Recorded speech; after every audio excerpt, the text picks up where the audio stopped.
Hello everyone. This video will introduce you to the predicate derivation rule universal introduction. If you haven't already watched the video on generalizations and instances, or the other two videos on universal elimination and existential introduction, I do recommend that you check those out before proceeding to this inference rule universal introduction. It's just a bit more complicated.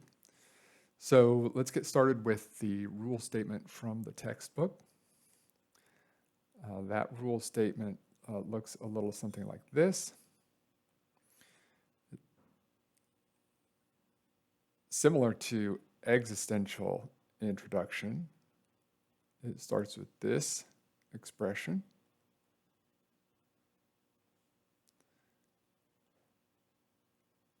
Which we now understand to be describing a substitution instance of a generalization, in this case, a universal generalization. That's universal introduction. And again, I won't go into a great amount of detail because that's been explained in other videos, but the output of universal introduction is a universal generalization. It's got to have as a main operator a universal quantifier. P here is just the quantified expression. And then what's described above it is a substitution instance where the variable of quantification x has been replaced with the name a uniformly. Consistent with prior videos, I'll also give you my version of universal introduction. Input is an expression that has a name in it.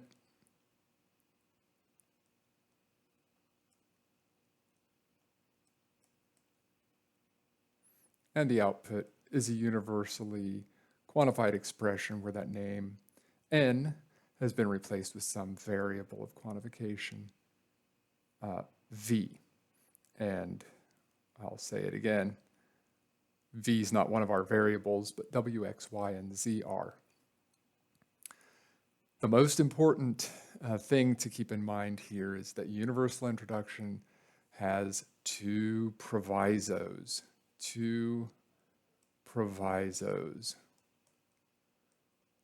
These are restrictions on when and how to apply universal introduction. So universal introduction cannot be performed on a name that appears in any live assumptions. So if there's a name, A, B, C, so on, that appears in your primary assumptions, you can never do universal introduction on that name, whether it's in that sentence or any other sentence. You cannot do universal introduction on that name anywhere in your proof. If you have a name that appears in an auxiliary assumption for a subderivation, you cannot do universal introduction on that name in that subderivation. Once the subderivation has ended, the scope line stops growing, you're back out along another scope line. As long as that name doesn't appear in any other live assumptions, you can do universal introduction on it, but you cannot do it inside of that subderivation. That's the first proviso. The name cannot appear in any live assumptions. The second proviso is it's invisible in the rule statement. We can't see it. The second proviso says that the name A cannot appear in this quantified formula. After you apply universal introduction on a particular name, that name is not allowed to appear in the output or the result of the rule application. Those two provisos are things you will just have to remember. They are listed. I'm not writing them down here, but they are listed in the textbook in the same page where you can see this, the statements for all of these four predicate derivation inference rules. So the provisos are new. Existential introduction, which looks very similar to universal introduction, does not have any of those restrictions at all. So let's talk about those provisos and why they are absolutely needed. Let's just get very concrete here about what universal introduction allows us to do in a derivation. Suppose that we have a sentence that says, something like this. Jared lives in Hanover. Okay, so maybe the predicate H, X lives in HX would be X lives in Hanover. It's one place predicate. And the lowercase letter J could name Jared. So HJ means Jared lives in Hanover. So what universal introduction allows us to do is to generalize from that and allows us to say, okay, well, if Jared lives in Hanover, then for all Z, Z lives in Hanover, right? So Jared lives in Hanover, therefore everybody lives in Hanover. That should sound kind of fishy. That's not a good move, is it? Just because I happen to live in Hanover, it does not follow logically that everybody lives in Hanover. Yet that appears to be exactly what universal introduction allows us to do. So it looks like it allows us to do something that is invalid. It would be a bad rule. Actually, the provisos on universal introduction prevent us from making any of those kinds of mistakes. Okay, so as long as the provisos are all respected, this move, Jared lives in Hanover, to for all Z, Z lives in Hanover, is a perfectly legitimate move. The second proviso is automatically satisfied. You don't see a J in the result of the rule application, universal introduction right there, right? You don't see a J in there. So that respects the second proviso. The first proviso says that we're actually not making any assumptions about the individual named here by this letter J. So this J does not appear in any assumptions. And what that allows us to be confident about is that this individual is a purely neutral or arbitrary instance. So what we're saying about J in this case could be said about any individual.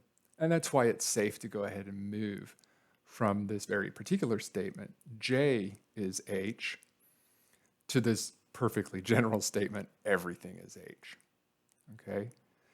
So this obviously is not part of a derivation. I don't have a scope line, I don't have assumptions.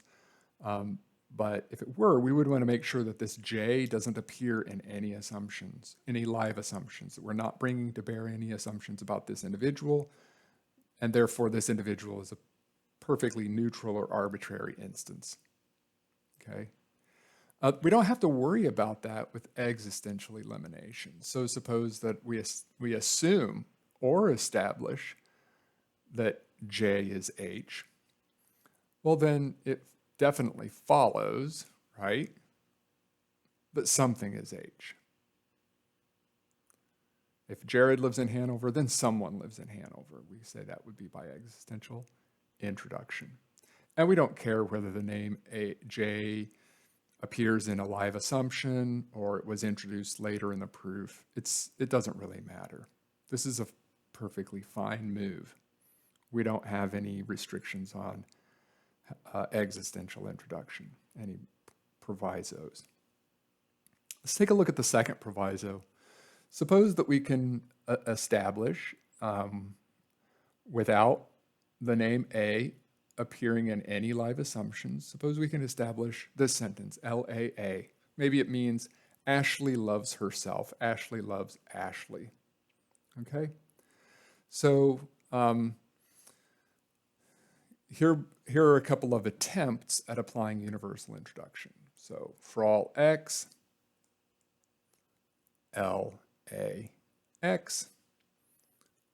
For all X, LXA. And for all X, LXX. Okay? So if the first sentence says Ashley loves herself, then the second says Ashley loves everybody. For all X, Ashley loves X. The third sentence would say everybody loves Ashley. For all X, X loves Ashley. And the third universal generalization says for all x, LXX. Everybody loves themselves. Okay? So what I want you to understand is that these two sentences violate the second proviso on universal introduction. Why? Well, that second proviso says that the name we're replacing with a variable, okay, we replace the second A with an X here, we replace the first A with an X down here. The name that we're replacing cannot appear in the result of the rule application, okay? And the problem is that the name A actually does appear in the result of the rule application. So these would be failed attempts at applying universal introduction. The last one, however, does not violate the second proviso because the name A does not appear in the resulting universal generalization. And so, as long as the name A doesn't appear in any live assumptions, this would be a perfectly legitimate move. As long as A is a arbitrary or neutral instance, if we can establish that A loves A, we'll have thereby established that everybody loves themselves. And I just want to contrast that with existential introduction. If we can show that Ashley loves herself, it follows, in fact, that Ashley loves somebody. It also follows that somebody loves Ashley. And it follows that somebody loves themselves. So as far as existential introduction goes, these are all perfectly legit applications of existential introduction. We just don't have that kind of latitude with universal introduction. Okay? So again, universal introduction has these very provisos that it has for a very good reason. And that is that this, I think it's best exemplified up here, just because one individual has the property H, it doesn't seem to follow that every individual has that property. What these provisos allow us to do is to be confident that we're always reasoning about a neutral instance, and that what we're saying about this individual could be said about everybody, right? So just keep your eyes open for names that appear in live assumptions and stay away from them with your universal quantifiers. And then when you do apply universal introduction, you make sure that you replace all occurrences of the name with a variable. You can't leave any of those names in the resulting universal generalization. Okay, so that's the rule statement, and that's a kind of an explanation, the rationale behind the provisos. Let's see how universal introduction works in a couple of pretty simple proofs. So for the first proof, let's show that for all x, if fx, then hx. We're going to derive that.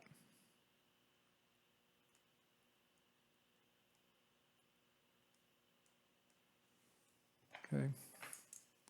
So, taking my time here, folks, but I'm going to put together a little subderivation line here and get going with two primary assumptions.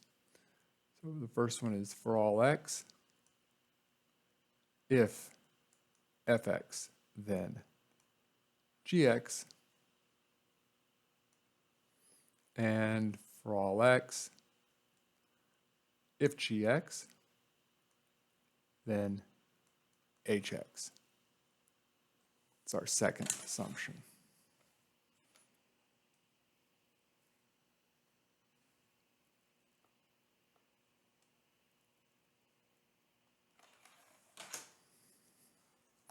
So if we move on over to here, I don't know why that just appeared.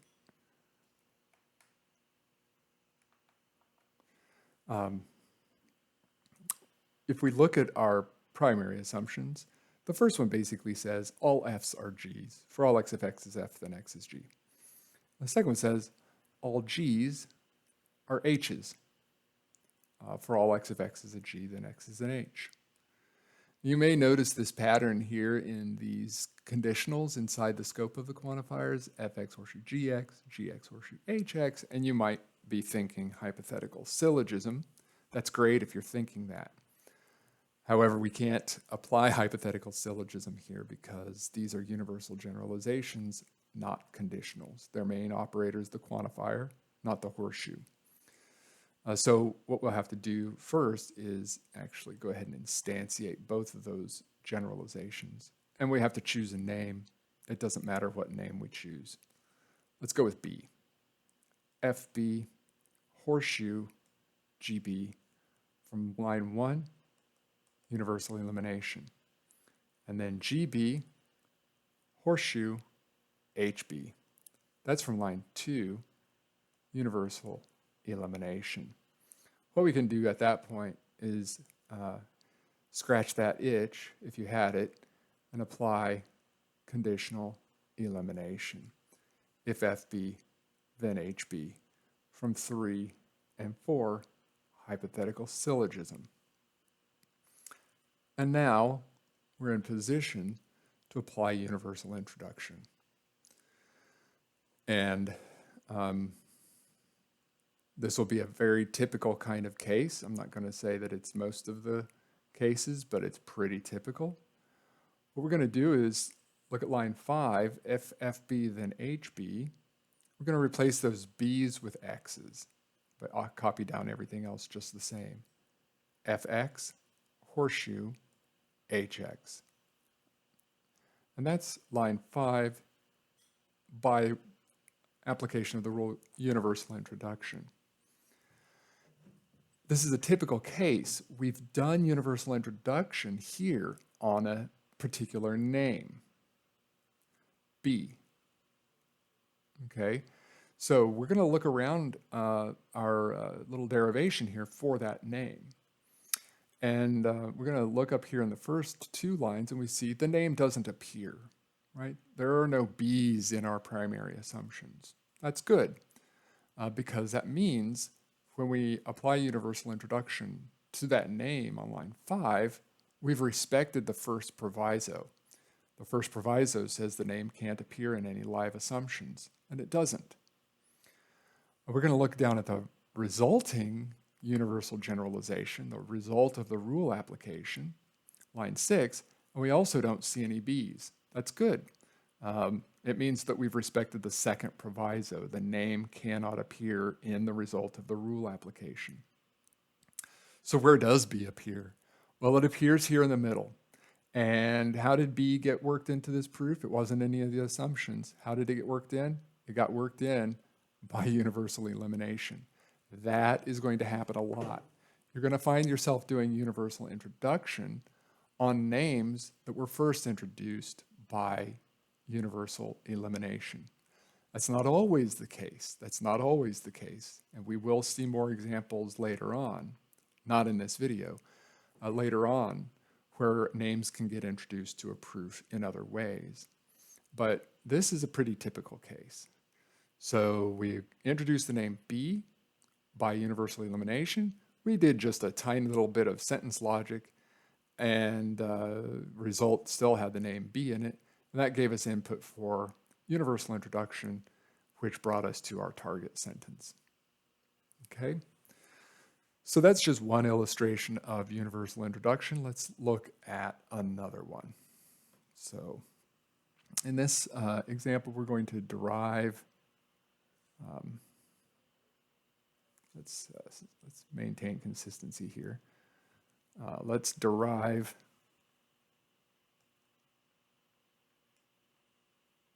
this sentence for all x,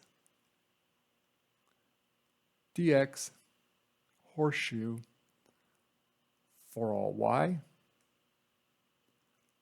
There is a z,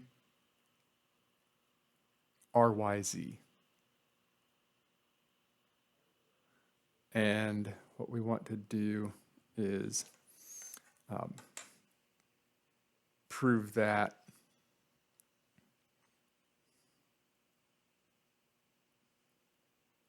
from one assumption for all x, if dx, then rx x. Okay, and close paren, and that's going to be an assumption.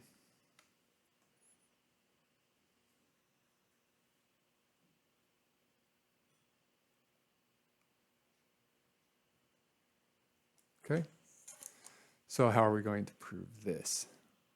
Well, our problem is a little more complicated than the last one. What we're going to actually end up doing is a little, like it or not, a little subderivation. And there's a clear reason why. I hope you see it. What's the reason? The reason is that the target sentence that we're working on, although it has a universal quantifier out front, main logical operator is that conditional. And so just like in sentence logic, a good way to prove a conditional is by using conditional introduction. And conditional introduction is, of course, a subderivation rule. So that's what we're going to do. We're going to start with an assumption. I keep forgetting to change my ink. We're going to start an assumption for conditional introduction. Okay? So I'll assume the antecedent of my conditional for all x, dx. It's going to be an assumption for conditional introduction.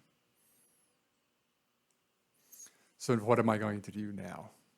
Well, the first two things I'm going to have to do is drop these universal quantifiers and replace the variable with a name. I have total freedom what that name is. Let's choose the name C. So from line 1, we can get if DC, then RCC. From line 1, universal elimination. And then from line 2, we can get simply DC, which is from line 2, universal elimination. On line 5, we're going to get RCC. That's just from 3 and 4 conditional elimination. We can keep going. 6 and 7. Let's keep in mind what we're after here. What we're ultimately after is the consequent of the conditional, right? That's when the conditional proof stops. It's when we have the consequent of the conditional along this second scope line. So let's go ahead and write it down. For all y, there is a z, ryz. How are we going to get that? We can get it in 2 steps. The first one is simply going to be existential introduction on line 5. So there is a z, r, c, z. Line 5, existential introduction. Okay, so we have our CC. We take that second C out and put a Z in for it, and we add the existential quantifier. So the result is there's a Z, RCZ. Perfectly legal move with existential introduction. Then this next step is simply line 6, universal introduction. take the name C out of line 6, put a y in for it, add the universal quantifier, leaving everything else the same. That is a perfectly legit application of universal introduction. Check on our two provisos. The name C does not appear in the resulting universal generalization. That's the second proviso. So we're good there. The name C also doesn't appear in any assumptions. In fact, no names appear in these assumptions. So we're almost there. We have our conditional proof put together, our conditional introduction subderivation put together. It's just time to close it all off. Stop the subderivation, move to the next outer scope line for all x dx. That is our assumption up on line 2. Horseshoe for all y. There's a z, r, y, z. And that is from lines 2 through 7, conditional introduction. And so there we have our new inference rule, universal introduction, an explanation of its unique complications, the two provisos, and an illustration of how it works into relatively simple proofs. Our goal will be to see a few more complicated proofs.